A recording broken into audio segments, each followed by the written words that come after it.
Hi everyone, it's Heidi from flutterbyheidi.co.uk, back again with another project for you, and this time we are making no dye treat pouches. So they're a bit like a pillow box, but I've called them like a prism box because they're sort of an angled box. But they're a really great little project to make, and perfect because you can make them in a variety of sizes. You can see we're going to make the little dinky individual one, but I've actually made them in 5 different sizes. These are 3 of them here. But as you can see, the really big one from a 12 by 12 sheet of paper is fantastic for larger gifts. And these smaller ones, I mean the DSP does all the work for you really, and they just open up at the end, pop your gift in, and there you go. So jewellery, all sorts. So we're going to make the teeny tiny one here, and guess what, it just happens to hold a single Ferrero Rocher. So that's what we're going to do, and we're using this fabulous warmth and cheer, not warmth and cheer, no it isn't warmth and cheer, anyway we're using this DSP here. I've got the measurements in both centimetres and inches, so whichever part of the world you're in, you should be able to make those. And let me just have a look. I can't find. I'll let you know what the paper is on my blog. So to make this little one, it's 13 by 10 centimetres or 5.5 by 4 inches. So you will get 6 of these from a 12 by 12 sheet of designer series paper from Stampin Up.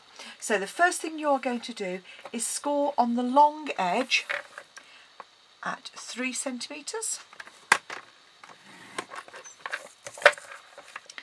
at 6, at 9, and at 12.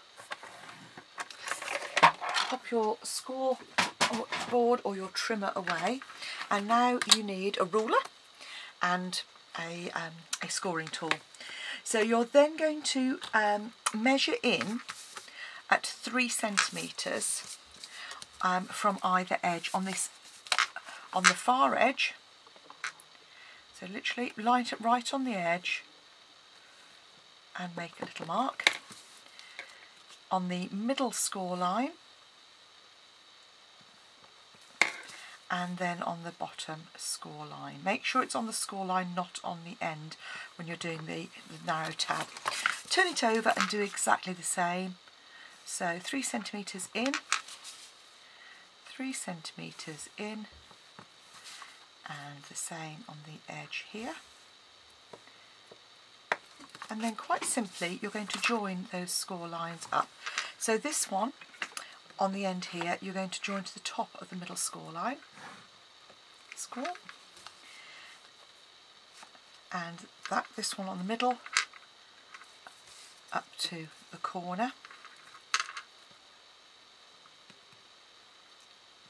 Hopefully see that there, just up to that corner there. And then from the middle score line to the mark you've made on the outside edge,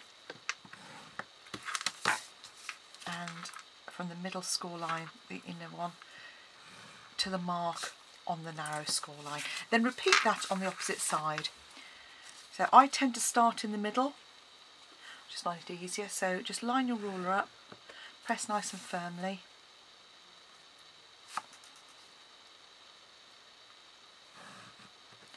and then do exactly the same on the end here.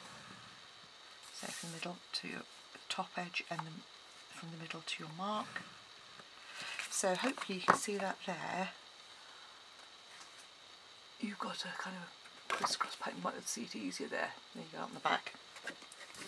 Next you're going to take your snips and you're going to cut away these triangles here.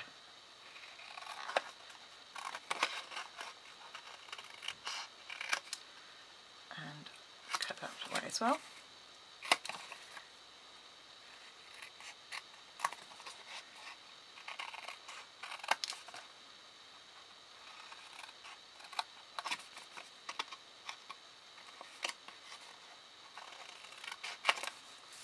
And once you've trimmed that away, then just come in and gently burnish.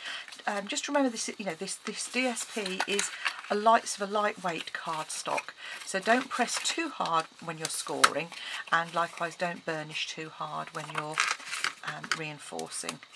So just a light crease on those is all it's going to need. So I do the 4 outer corners first, like so, and then the 2 inner ones I kind of gently fold them down on either side.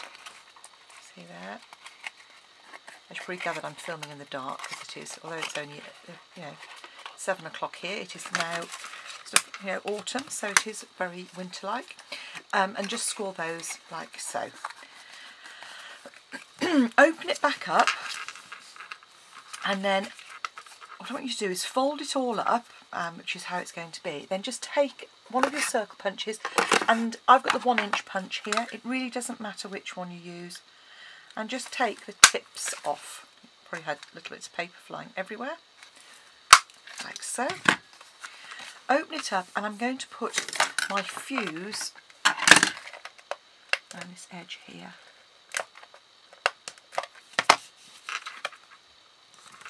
And fold like so.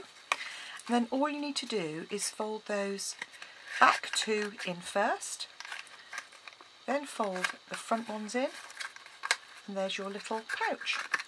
And that will either fit a Ferrero, or it will actually just about, if you're careful, you tuck them in, just about fit a couple of the Godiva chocolates in as well. There we go, like so. So a couple of Godiva chocolates. So obviously it looks pretty as it is there, but we really want to just bling this up a little bit and make it really special. So I've die cut a snowflake, and that's from the Colourful Seasons dies, and they are fantastic because they have got gorgeous leaves and snowflakes as well as summers and scallops. So I've die cut one of those out of some gold foil sheet. I'm just going to punch a 1-inch circle of glimmer. I just think it needed a little bit of something just to zhuzh it up a bit. And then I'm going to take just a small piece of Whisper White cardstock, which is just 3/4. I'm going to probably just trim it to around about 2 centimetres, so kind of 3/4 of an inch wide. If I can do that without. And then all you need to do then is I'm going to stamp using some Marina Mist ink, which is this lovely blue, which I think is a really sort of pretty Christmassy colour. And just pop that in the middle there. Or you can stamp it really wonky as I just did.